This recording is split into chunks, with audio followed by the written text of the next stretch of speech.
السلام علیکم دوستو، اردو فار کیس میں آپ سب کا خیر مقدم ہے۔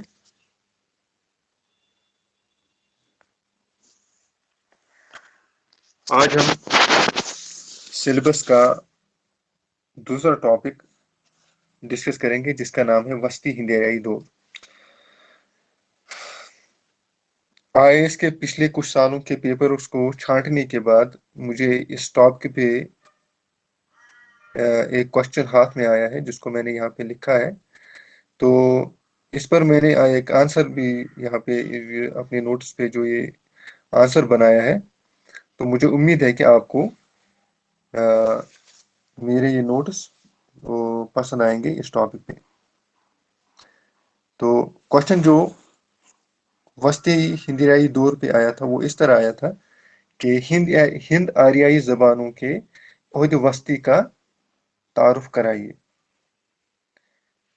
تو یہ شاید 2020 میں آیا تھا، تو اسی لحاظ سے میں نے اس کا آنسر بھی تیار کیا ہوا ہے۔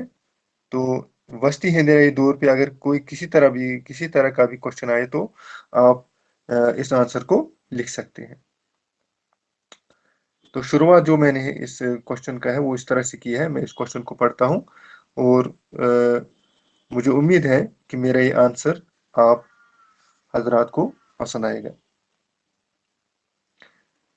تو آنسر جو ہے اس کا اس طرح سے ہے: ہند آریائی کے ارتقاء کا دوسرا دور وسطی ہندیرائی دور کہلاتا ہے، کیونکہ جیسے آپ کو میں نے پہلے بھی بتایا کہ ہندیرائی دور کو 3 سٹیجز میں ڈیوائڈ کیا گیا ہے۔ ایک ہے قدیم ہندیرائی دور، وسطی ہندیرائی دور اور جدید ہندیرائی دور۔ قدیم ہندیرائی دور کے بارے میں تو ہم نے آلریڈی پچھلی ویڈیوز میں بات کی ہے، تو آج ہم وسطی ہندیرائی دور کے بارے میں بات کرتے ہیں۔ تو ہند آریائی کا ارتقاء کا دوسرا دور وسطی ہند آریائی دور کہلاتا ہے۔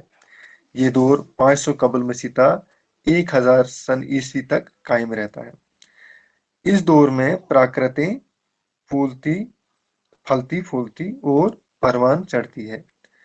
پراکرت در حقیقت ایک ایسی زبان تھی جو سنسکرت زبان میں تبدیلی کے سبب فطری طور پر ظہور پذیر ہوئی تھی۔